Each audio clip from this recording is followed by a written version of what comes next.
नमस्कार दोस्तों, स्वागत है आपका हिंदी की कक्षा में। दोस्तों, आज हम आपकी पाठ्य पुस्तक क्षितिज के पाठ 12 जो कि है माखनलाल चतुर्वेदी के बारे में, उसका अध्ययन करने जा रहे हैं।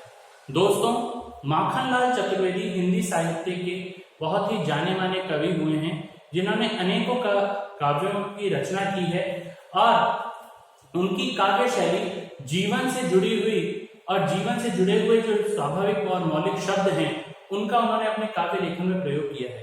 तो आइए शुरू करते हैं। माखनलाल चतुर्वेदी।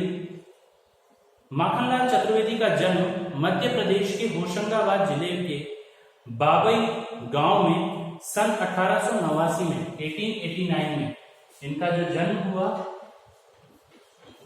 इनका जन्म 1889 ईस्वी में बाबई गांव में, जो कि होशंगाबाद जिले में मध्य प्रदेश में पड़ता है, वहां इनका जन्म हुआ और मात्र 16 वर्ष की अवस्था में वे शिक्षक बने। यानी कि 16 वर्ष की अवस्था में वो पढ़ाने लग गए थे, शिक्षक बन गए थे। बाद में अध्यापन कार्य छोड़कर उन्होंने प्रभा पत्रिका का संपादन किया। कुछ समय बाद में उन्होंने अध्यापन का कार्य यानी पढ़ाने का कार्य छोड़ करके एक पत्रिका आती है प्रभा, आती थी उस समय प्रभा, उस प्रभा पत्रिका का इन्होंने संपादन किया। प्रभा पत्रिका का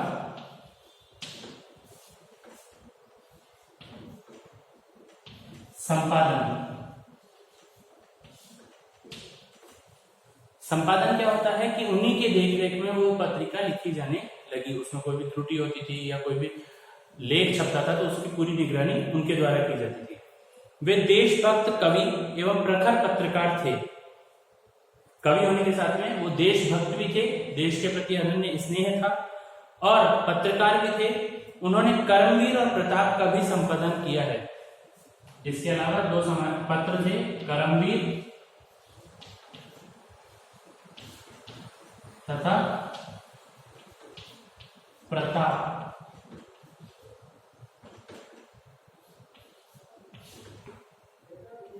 प्रताप जो पत्र है उसका संपादन का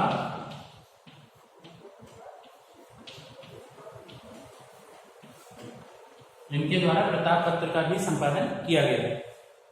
सन 1968 में 1968 में इनका देहांत हो गया, मृत्यु इनकी हुई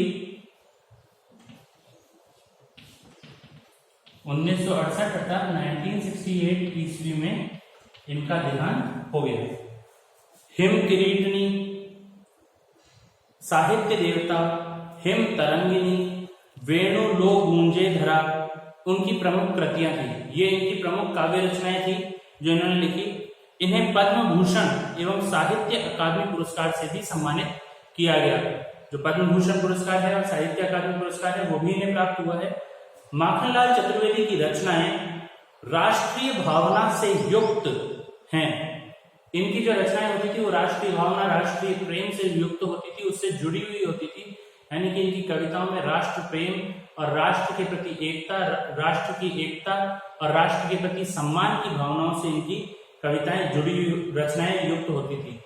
उनमें स्वतंत्रता की चेतना के साथ देश के लिए त्याग और बलिदान की भावना मिलती है।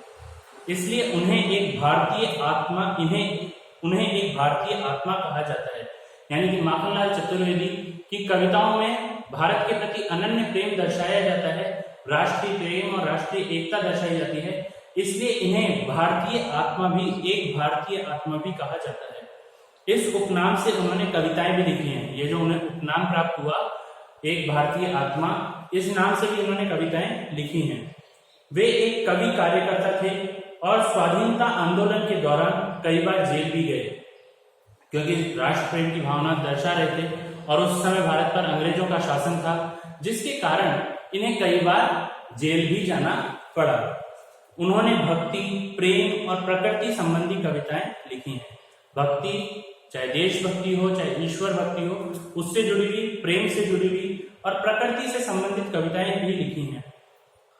चतुर्वेदी जी कविता में शिल्प की तुलना में भाव को अधिक महत्व देते थे। शिल्प अर्थात उसकी लेखन को महत्व नहीं देते थे कि उसमें कौन से शब्दों का प्रयोग किया जाए, अपितु ये उसमें भाव को, कि उसके अंदर ऐसा भाव होना चाहिए कि पढ़ने वाले के हृदय को वो तुरंत छू सके और उसके हृदय तक से जुड़ सके।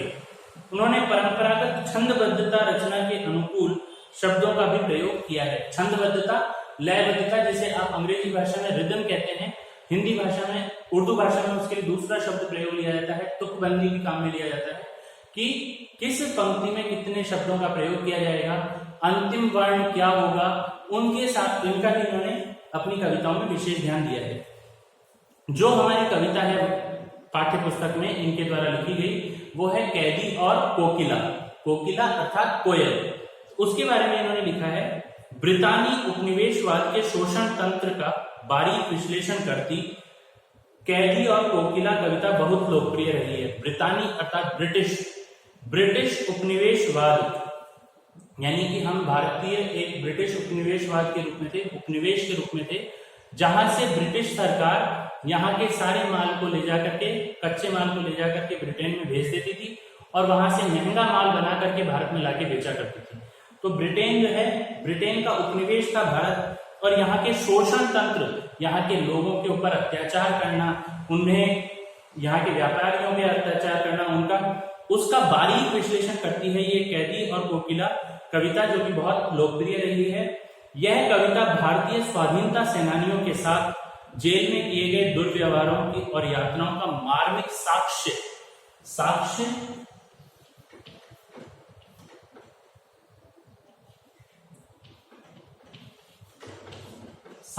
अर्थात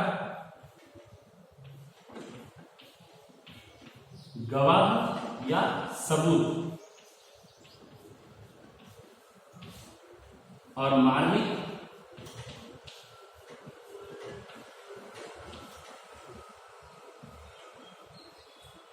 हृदय से जुड़ा।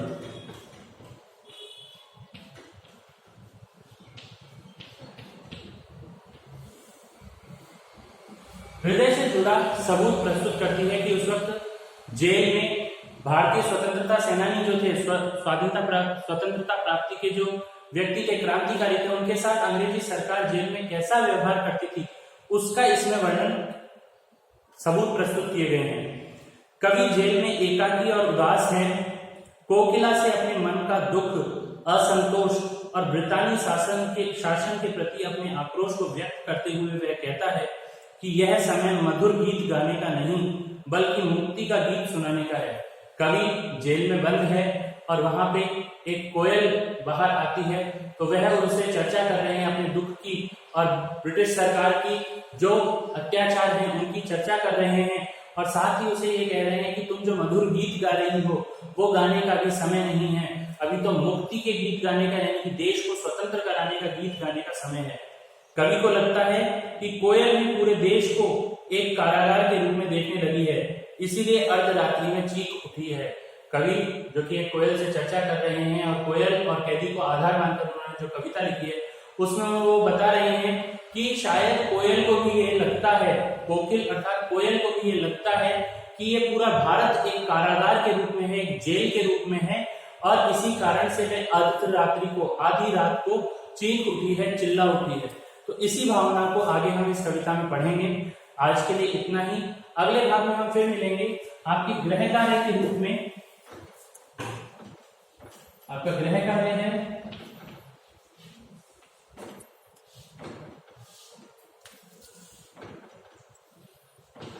माखनलाल चतुर्वेदी का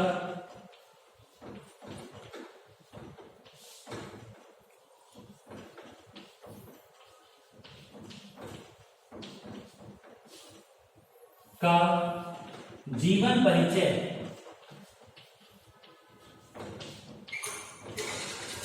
जीवन परिचय अपने शब्दों में लिखिए। जीवन परिचय अपने शब्दों में लिखिए।